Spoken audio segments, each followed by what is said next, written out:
Fire me before I quit? I ruin your life. Since I'm still in school, I took a job at a bakery of types, which I won't name. The place has bread in the name, but also sells overpriced salads and sandwiches. I worked there for close to a year, where I had this boss named Betty. Betty and I didn't get along whatsoever. She had gotten the previous general manager to quit because she had had an affair with him, and she threatened to tell his wife if he didn't leave. He quickly left the job and she was promoted to the position. I didn't like her, but I have to respect the dedication to be the general manager of a small-ass store. When I first started working there, I was respectful, but she would do things that would get on my nerves. For instance, I would clean all the places I would be hired to do, and once I was done and relaxed for maybe 5 minutes, she would run out of the manager's office screeching, "Why aren't you working?"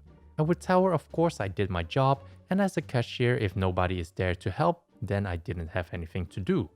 She would glare at me, then I would see her accidentally drop an entire pot of brewed coffee onto my freshly mopped floor for me to clean.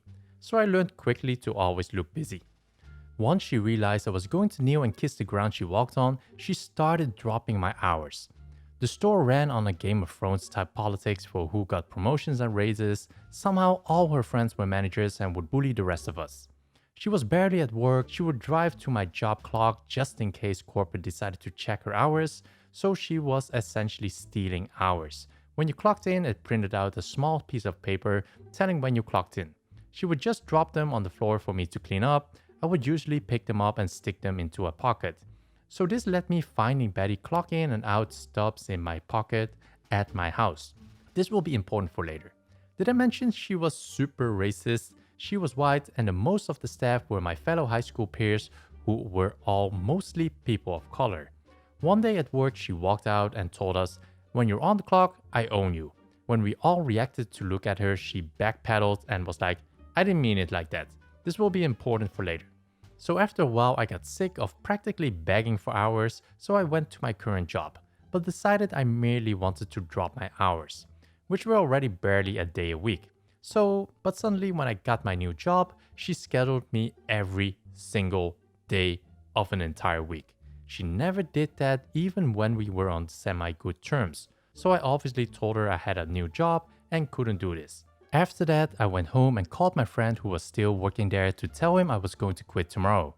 He has a bad habit of putting his phone on speaker when he's cleaning at work, so Betty overheard this obviously. The next day I walk in and go through the respectful motions of saying, "Thank you for the opportunity," and blah blah blah. Betty let me get through the entire speech before she said, "Oh yeah, I was meaning to tell you, you're fired." I was so blindsided and pissed I cussed her out.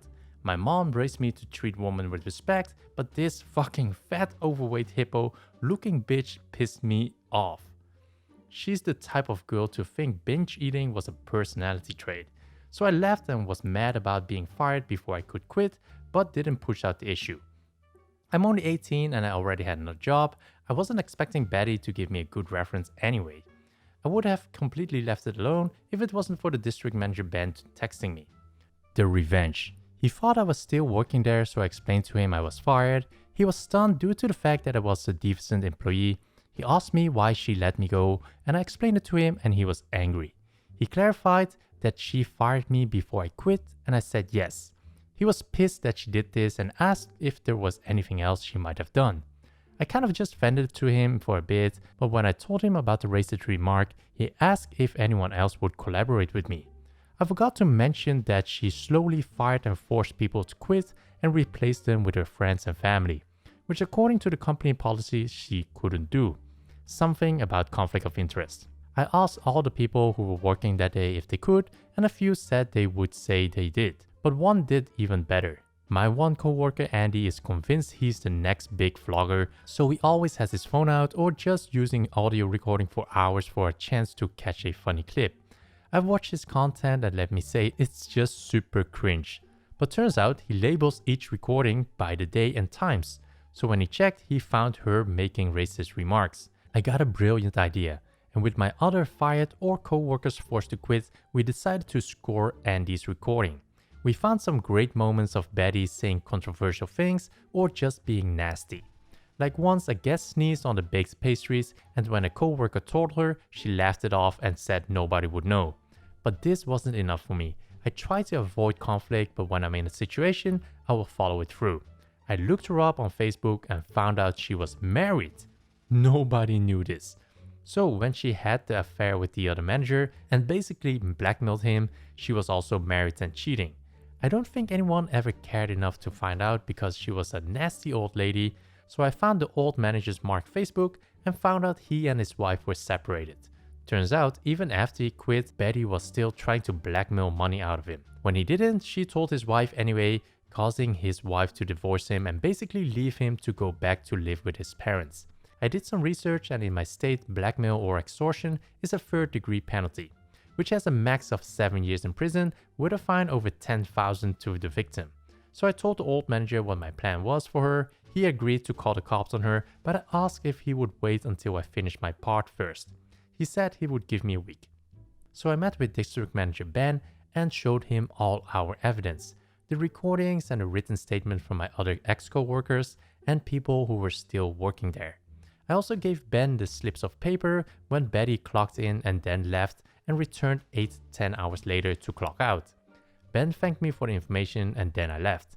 A few days later, while walking past the store, I noticed it was closed in the middle of the day.